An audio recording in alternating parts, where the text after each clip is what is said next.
Hello, Hello, how are you? I am good, thank you. Thank you very much for your time. It's, Yeah, it's an honor. so I'll start officially. Hello everybody, it is Ines Tabashka from Pakistan.com and this is the IFS podcast show. Who would you think of if I told you that you should carbs at night if you want to get leaner. That health and fitness go beyond food and exercise and obey to nature and its natural rhythms. Let me guess, if you've read something about circadian biology and nutrient timing, you for sure encountered the work of Borge Fagerli. And today I'm more than honored that he's gonna be my guest and share the science behind the biorhythm diet, myorep training, auto-regulation training, and he's gonna make you look on health and fitness through a whole different perspective. So hello Borge, and thanks for accepting my invitation. It's a pleasure to have you on my podcast show. Thank you, and it's a pleasure to be here. So let's start with your background. Though you have a pretty detailed knowledge about health training and nutrition, you used to be an engineer. When and how did you decide to shift your focus to the fitness world?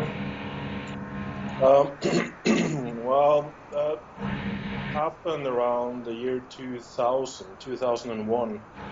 I was working as an engineer and I just went back to Norway like 1 or 2 months prior to the 9/11 terrorism attack on the Twin Towers. And after that, the whole IT industry just basically collapsed. So I found it natural to start exploring my other avenues of interest, which was health and fitness. So that's when I I wrote this article series on specific training for a Norwegian magazine, and they published it, and it became hugely popular, and they invited me to come and work for them. That's Tech Nutrition in Trondheim. So since then, I just basically, excuse me, I just built up a reputation for being very evidence-based and science-based, and I got a pretty huge following, and wrote a lot of articles and developed training programs, program systems, something called Release Your Potential, which was kind of similar to hypertrophy-specific training, but just with a few modifications. So, and since then, it's just been, just becoming more and more popular. Yes, because it's your passion, and when you do something, it works out. And you have a pretty wholesome approach when it comes to health. You go beyond factors like food and exercise and turn to circadian biology and how it is linked to our lifestyle. What made you look on training and nutrition through this perspective? I think it's been like a journey for me. When I first started out, I wasn't really the strongest or the fastest or the biggest. So I just had to figure out ways to become better. And whenever I figured out ways to improve my own results, they would produce results in the people I advised by far more than I could do in myself. And it just over time become more and more clear that we as humans are complex, and even if you follow a prescription, it doesn't always provide consistent results. So you have to start factoring in the whole lifestyle and what people are doing outside of the gym, which is basically going to be 23 hours of the day. And for some people, they might be just spending 3 days a week in the gym, and then you have like a lot more hours outside of the gym to affect those results. So I realized that you also have to take into account the whole psychological side of things, and also that there's so much going on in your life that can affect the results that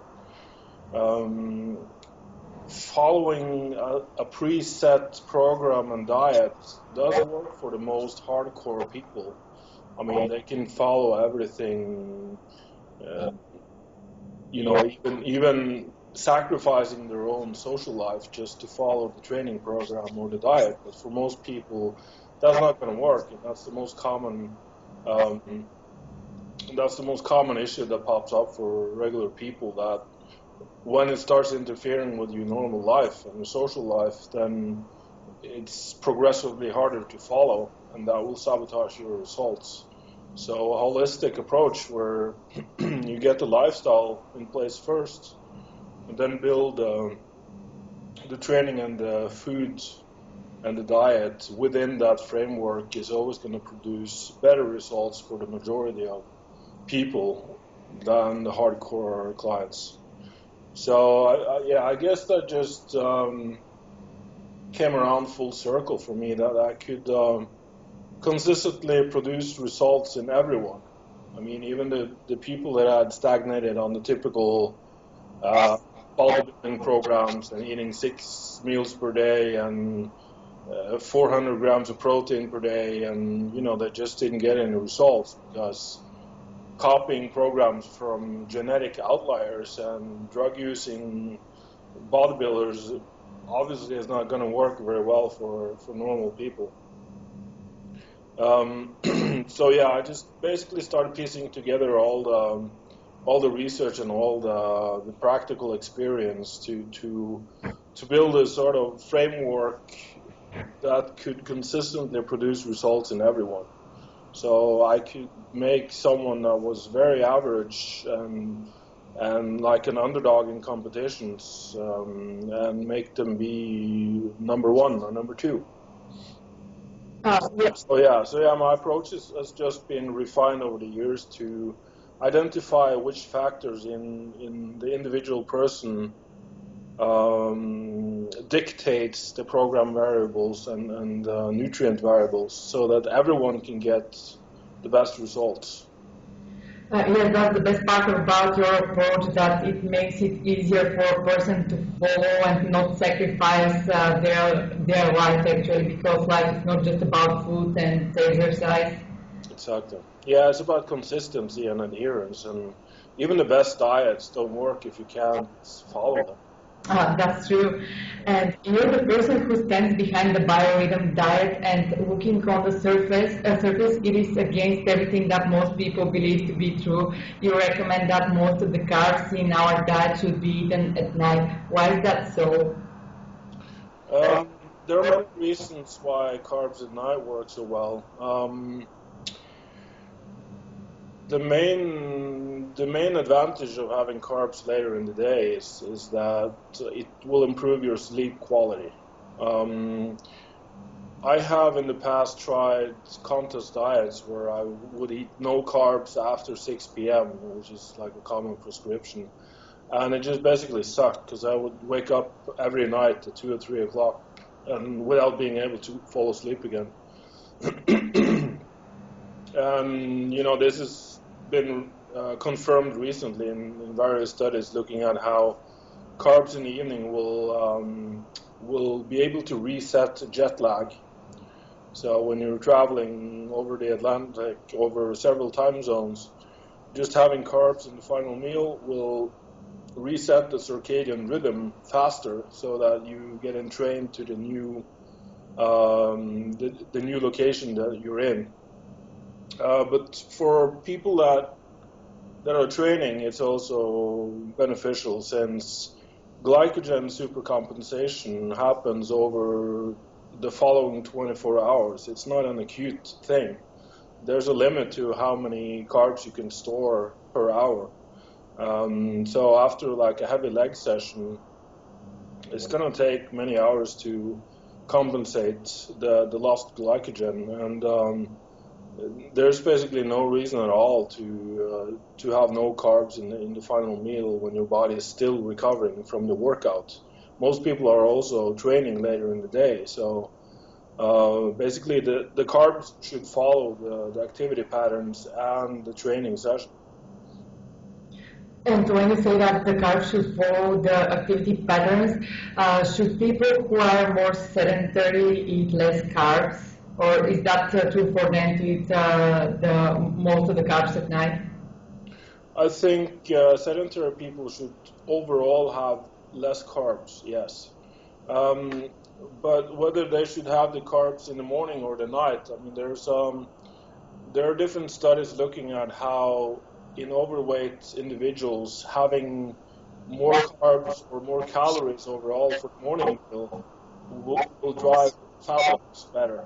And the reason for that is just having a substantial breakfast, and especially in breakfast skippers, people that are prone to skip breakfast, if they start having breakfast, it starts entraining their circadian rhythm better, and it provides more satiety and fullness throughout the rest of the day. So they will spontaneously reduce your caloric intake later in the day, and it will also drive activity levels. If you have it's a chicken or egg paradox. If you move more, you should eat more, but if you eat more, it will also often drive you to move more. Something called a non-exercise activity thermogenesis, or NEAT, and that's kind of a key factor in driving weight loss, that you maintain a high activity level, and that's kind of the downside of these intermittent fasting diets where people skip breakfast or they eat really low calorie diets for the first part of the day. That will make some people feel very lethargic and sleepy and unable to perform consistently or move around for that matter. And there's a survival or evolutionary mechanism behind that. We were programmed to go out and seek food, hunt or seek food. And when we found food that would, under starvation conditions where we had less access to food, it would be evolutionary advantageous to store the calories that we ate. And so skipping a breakfast or going on a diet will sort of trigger that survival mechanism. And whenever there's access to food, when we eat, the body will be prone to store those calories as efficiently as possible. And it's going to tell us to slow down, sit down, get sleepy, and just sort of push all the calories into storage as soon as possible. So I think in today's society, where we have an abundance of food everywhere, then it's that survival program is redundant. It's not it's not doing a job that's conducive to our health. So having a meal pattern where the body doesn't sense hunger is going to be the better option for people that are sedentary and obese, because they already have a desynchronized circadian rhythm, and thus having regularly timed meals will tell their body that it's okay to drop their body fat, basically. I mean, that's the short explanation, and I'm going to go deeper into this in the book project with Are Whitten. But yeah, when it comes to having more foods early in the day, the advantage is going to be because it wants you to move more around. That's going to be individual, of course. Some people will not move around, even if they have more food accessible. But it also reduces hunger throughout the day. So if people have free access to food and they have a healthy and hearty breakfast, they will spontaneously eat less during the rest of the day. So the overall 24-hour caloric intake is going to be less than if they skipped breakfast and just snacked throughout the day, and then when they're insanely hungry in the evening, they just feast on all kinds of junk foods. And when it comes to active people who have pretty good insulin sensitivity, what do you think about a type of fasting like the Japanese village diet where you eat lighter during the day and you feast at night, pretty much like make Miyagi's feast your fat away? Yeah, I think that's going to be a good idea. Because basically it's going to look like the diet of an obese person in terms of caloric intake, but active individuals will also be moving around throughout the day, and having a lot of food in your stomach might make you sluggish and unable to have such a high activity level. And going into a workout with a full stomach of all heavy foods and stuff, it's not going to make you able to perform at your best. So I definitely support Nate Miyake's interpretation of it, and that's that's a perfect example of how you let the calories follow the activity levels, because active people will also have a late workout and thus expend the most calories later in the day, and then the last meal being sufficiently high in carbs and calories is going to be optimal for driving protein synthesis and recovery. And that's another perfect example how one size doesn't fit all, and the diet should accompany your activity levels and your goals. Exactly. Yeah. And what would you say about insulin sensitivity? The main argument is that insulin sensitivity is higher in the morning than at night. Thus, most people don't get it how eating carbs at night will make them leaner. Well, there are several parts of that, but if your insulin sensitivity is higher in the first part of the day, that's just one side of the equation. You also have to look at glucose kinetics, and if you are obese and have a high insulin sensitivity, which is possible, then that's gonna imply that you should keep an overall higher carb intake in your diet. That doesn't necessarily tell you that you should have all the carbs in the first meal, for instance, because that's just going to make you all sleepy. And one of the signs of obesity is actually that they have a disrupted circadian rhythm. So having some carbs for the last meal and the effects that has on the circadian rhythm and resetting the circadian rhythm it's kind of in defense of having also a substantial amount of carbs in the last meal. It doesn't mean that it should be like 200 or 300 grams, or the carb backloading concept is incorrect interpretation of that, in my opinion. The last meal should also be leaner. There should be less fat there, because the body is more prone to burn fats earlier in the day, but to store them later in the day. So it's kind of hard to give a prescription, because it's going to be contextual.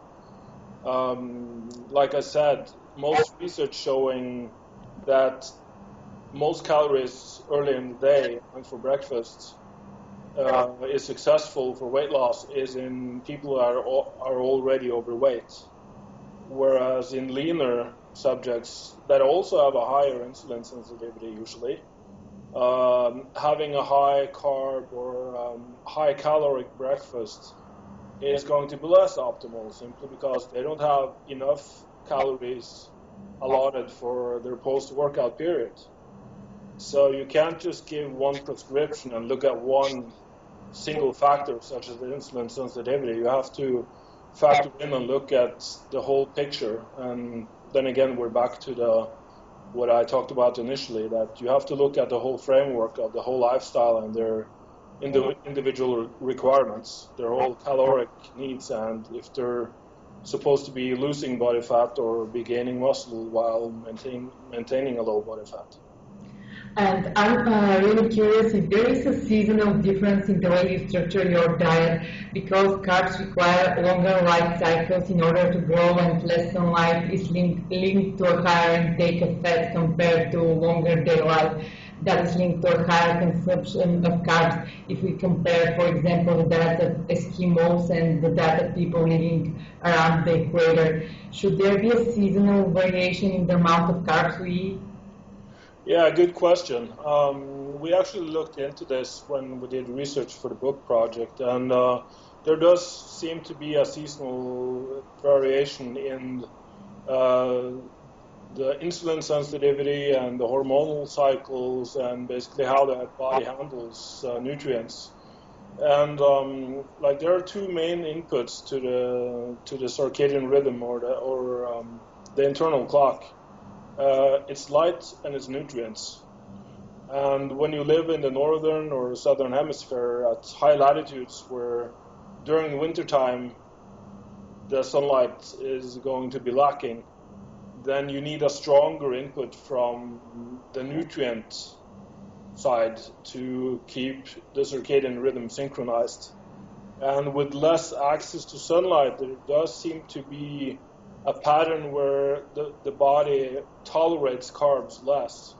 So like we here in Norway that have, if you go above the polar circle, where during winter you basically don't see the sun at all, it's always below the horizon, there does seem to be some indicators that a ketogenic diet or a low carb diet for like 1 or 2 months is going to be beneficial on many variables. That's a really interesting topic, so I'm looking forward to your book and reading everything in details. Yes. And what is the difference between the biorhythm diet and diets like carb night, let's say? Well, the biorhythm diet, I mean, I've kind of stopped calling it the biorhythm diet because I don't want people to think of it as a diet. So, but when we started digging into the research for the superhuman energy system or the project, I just saw that there were different patterns according to if you're lean, if you're overweight, what your activity levels are. And I have modified my original recommendations where it was maybe more similar to carb night or carb backloading, except for the fact that Kiefer also recommends a high fat intake for the last meals, whereas I always recommended a lower fat intake for the last meals and keeping the fat synchronized with the daylight hours. But this interpretation is just going to be very tailored to the individual. And in the book, we provide different examples based on whether you're overweight, lean, if you have a high activity level or a low activity level. And it just all ties together with, sunlight activity patterns, even water intake and various supplements. So it's just an interaction between a lot of factors that needs to be optimized if you want to have the best results. And what are the carb sources you recommend, like rice, potatoes, fruits? Yeah, that's basically my staple foods. I've grown fond of lentils and beans lately. I kind of used to be opposed to them before because I thought like the phytic acid and the nutrient inhibition was going to be a negative thing for most people. But like when we first looked at the scientific side of things, we also wanted to see is there any practical evidence that this works in the real world, and we found the blue zones, which are 5 specific areas of the world where people live consistently until they're like 100 years old or more, the so-called centenarians. And we looked at their lifestyle, their eating patterns, and their food quality, and we noticed that both their meal frequency, their meal timing, and their daylight or activity patterns are exactly what we recommend in the Superhuman Energy Project. We also looked at food quality, and beans and lentils are actually a staple food for these blue zones. In probably 4 out of 5 blue zones, they're like a staple food along with rice, sweet potatoes, and some potatoes, and also a lot of fruits and berries, obviously. And So just looking at the nutrient quality of them, there's a high protein content, there's fiber, and having fiber with a meal that you get naturally from vegetables and fruits will just even out the glucose excursion. So when you eat, instead of having like a high glucose pulse, that can actually make you more sleepy and drive hunger. Whereas if you even out or flatten out the glucose excursion after a meal by having more fiber, by having a balance between carbs, fats, and proteins, then it will keep a wakefulness hormone that's really central. It's called orexin. It will keep that high and also make you more awake and energetic and make you want to move around more. So that's basically key for making the whole system work optimally. So yeah, to answer your question, sweet potatoes, starchy tubers, like potatoes and cassava, taro, beans and lentils, fruits, berries, and rice. I do prefer some parboiled rice or even soaking and sprouting some whole grain rice now and then, but I think you'll be fine eating just rice, basmati rice. And what's your take on gluten and gluten sensitivity? Oh yeah, for sure.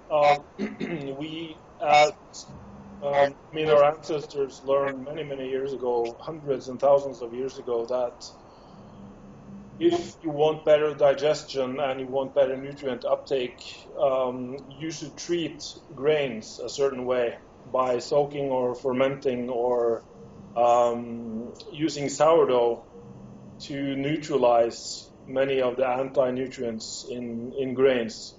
So, I mean, even my grandmother would use sourdough cultures to bake bread. And if you look at the Mediterranean countries which are known for their health and longevity, I mean, 2 of the 5 blue zones are in the Mediterranean. They all use sourdough bread, sourdough cultures that have been passed on through generations, and they allow the culture to act on the grains for 12 to 20 hours, basically neutralizing the gluten and improving digestion and making sure that gluten doesn't cause a problem for people. And also the ancient grains had a really low gluten content, whereas the modern grains that have been grown to be able to bake bread faster, basically to ferment with yeast faster, they have an extremely high gluten content. So combine the high gluten content with a baking process that doesn't neutralize any of the gluten, then it's going to cause some problems in a lot of people. And there are a lot of studies that show that high exposure to blue light and EMS is linked to obesity regardless of what you eat. What's your take on blue light and EMS when it comes to the environmental factors that could be the reason for obesity?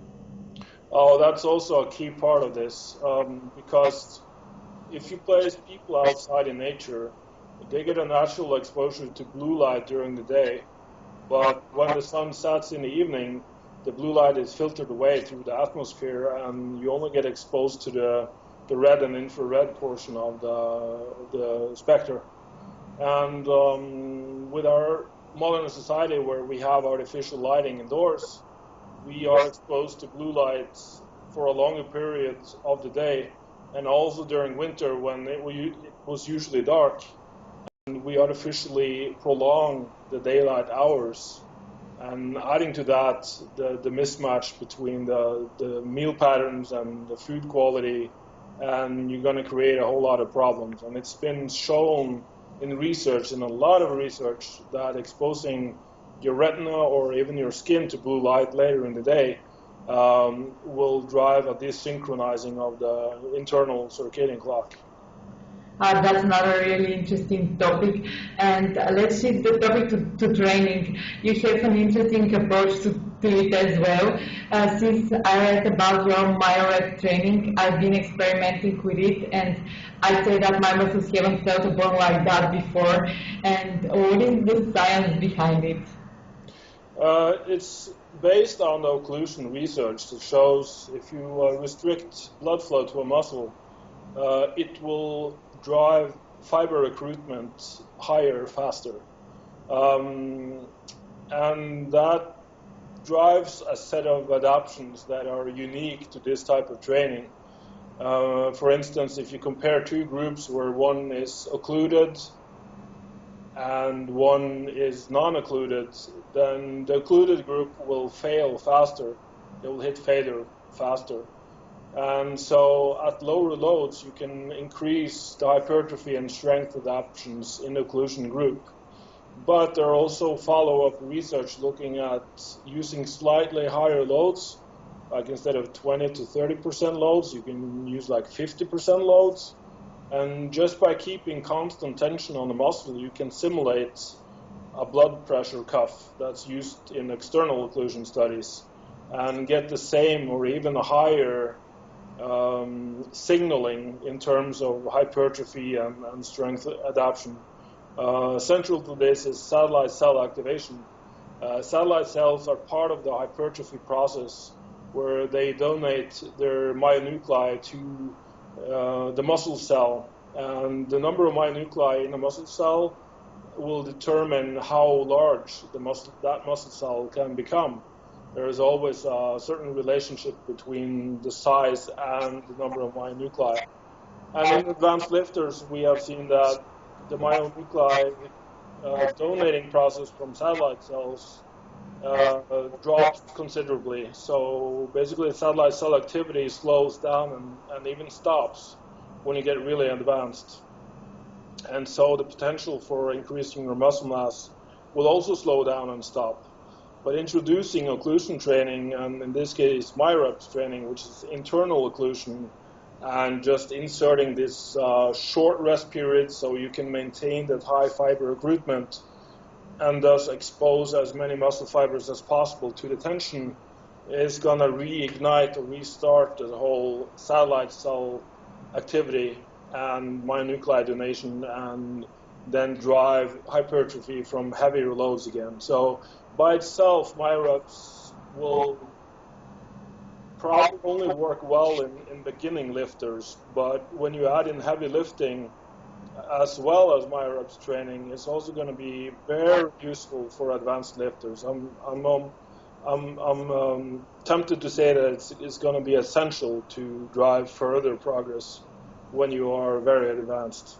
Of course, we're still waiting for more published research on it because I have a lot of unpublished data from Matthias Wernbaum and his lab, but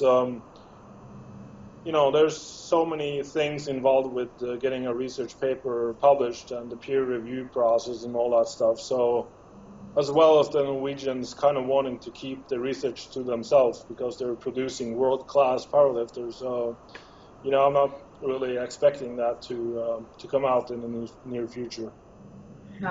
And is Wireups training just for muscle growth, or could it be applied if you have different goals? Yeah, Wireups is also a very powerful stimulator of the metabolism. There was one study where they actually used Wireups. They didn't call it Wireups, but it was Wireups. And it showed that increased the EPOC, the post-exercise oxygen consumption, basically metabolism. It drove the metabolism a lot higher than traditional training. So there's something to that short period of keeping the muscle hypoxic, basically deprived of oxygen, and then you introduce hyperemia, which means that the blood flow back to the muscle when you release the pressure. And I don't know, there's some kind of metabolic machinery involved there that just sort of drives the metabolism and the fat burning process up. So it also seems to be very effective for fat loss. But again, I have seen advanced subjects that have stagnated on heavy lifting, introducing a phase of Wireups or just single days of Wireup training will restart strength progress as well. And I think there are multiple reasons for that, one being the satellite cell stimulation, but also because always lifting heavy all the time is going to be really hard on your joints and your connective tissue. So introducing some lighter lifting along with the metabolic stimulus and the increased blood flow and all that is going to improve the health of your connective tissue and does allow you to lift more weights from the heavy lifting as well.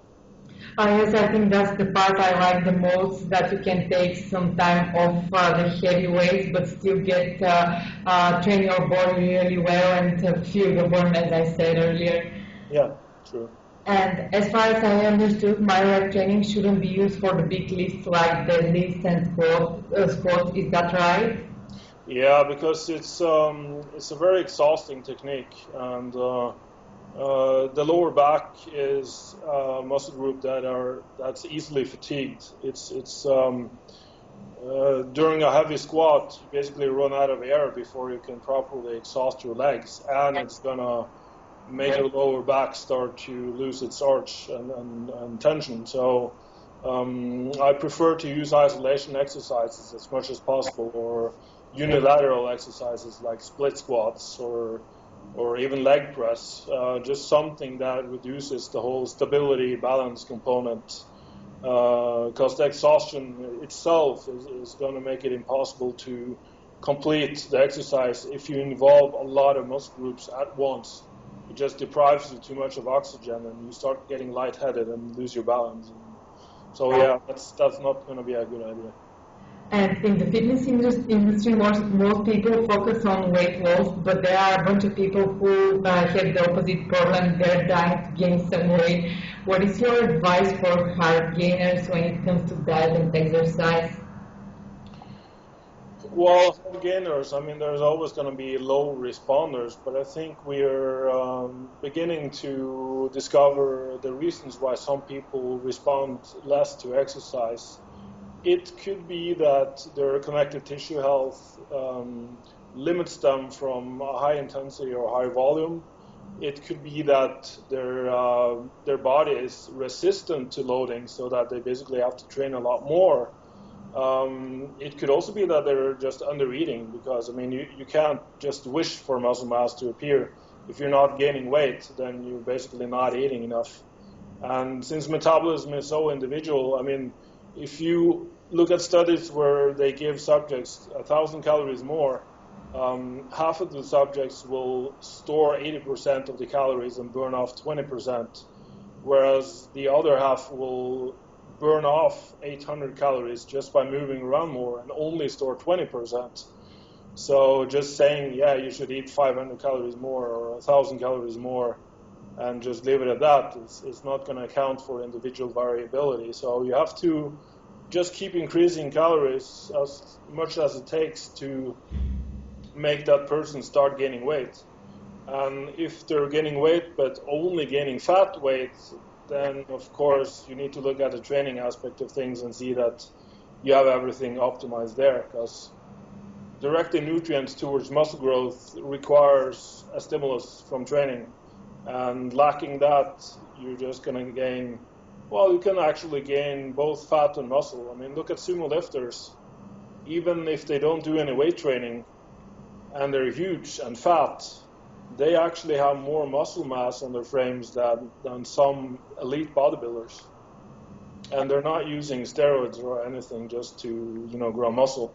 So there's something to be said for the whole just having sufficient nutrients available to support muscle growth. As you mentioned, my observations are that most hard gainers are more often people who actually don't eat enough and train way too much. What is the frequency and volume of training that you'd recommend? The frequency and volume is going to be tailored to the individual, but depending on level of advancement, if someone is still at the beginner or intermediate stage in terms of strength levels, I just use the exercise EXRX strength standards and look at how advanced someone are. I mean, if you're weighing 100 kilos and you're only benching, less than body weight, then it's safe to say that you're still a beginner or intermediate. And frequency per muscle group should be around 3 to 4 times per week. Most people just go in and follow the typical bodybuilding splits and train every muscle group once a week, and that's just not going to cut it. It doesn't work. And so training frequency is probably one of the most underappreciated aspects of muscle growth. When it comes to volume, I employ a range of, like for a beginner, between 10 to 15 sets per week. And as you get more advanced, you increase the volume to maybe 12 to 20 sets, maybe even higher. And divide that into the training days available, and also divide the volume into both compound lifting and isolation lifting. So, it's hard to give an absolute prescription, but if you look at all the data we have and all the evidence we have, that's a range that's going to work for probably 90% of people. And if you're one of the hard gainers that fall outside of this range, then you're obviously going to have to play with either lower or higher volume. Lower volume, if you don't have a lifestyle to support training, many hard gainers are just simply very stressed out, lack sleep quality, food quality, all the factors that are necessary to support muscle growth.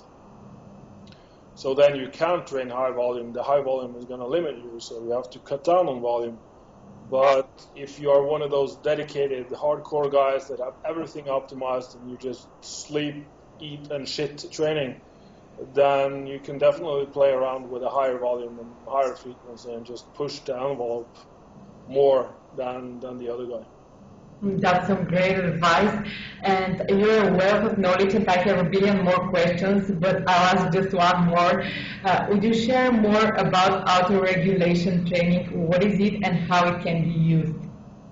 Oh, that's like, I've written several pages of articles on auto-regulation training, but instead of prescribing a number of sets and reps for a person and a load, there are many strategies where you can individually adjust training volume and load within one workout, depending on how you feel that day. Or more specifically, not how you feel, but how you perform. Because feeling something, feeling low energy doesn't mean that you're going to have a sucky workout. You can come into the gym and feel awesome too, and you're going to perform like crap. So having some way of accounting for your performance levels as you get to the gym is one of the keys, in my opinion, to have optimal progress. If you're having a bad day, it just makes a lot of sense to stop earlier. Basically do less reps and less sets. And then when you come back next time and you're going to be stronger since you allow your system to recover, versus going in and just following the program to a T and overstressing the system even further, because a bad workout could be caused by many factors, but it still meant that whatever you have been doing since the last workout did not allow the system to recover properly. So reproducing that stimulus under a period of time where you don't have all the variables optimized doesn't make a lot of sense. So pulling slightly back on the stimulus so that it's a higher chance for you to recover for the next session, it's just an intelligent way to set up your training program. Yes. It's basically the same as having a coach there to tell you when to take it easy and when to push harder. Yes, and that's the hardest part, and I think that sticking to auto-regulation training would save us from a lot of injuries, probably. Yeah, for sure. And I mentioned a couple of times about your book because I'm looking forward to it. Could you tell us when we should expect it to be released, or do you have any idea? My colleague Ari Witten is finishing up his portion right now, and we have I'm still working on a couple of the supplements that we want to put in the bonus chapters. but I hope that we will have it all ready in like 2 to 3 weeks, but it might be the end of August before it's ready. Oh, great. I'm looking forward to it, and thank you very much for your time, because everything you do really can change people's lives, because it's really well researched, it goes in details, and it takes all the environmental factors and not just exercise and nutrition, and that really makes a difference. Yeah, I agree. Thank you. Thank you very much. Have a great day. Thank you. You too. Bye-bye. Bye.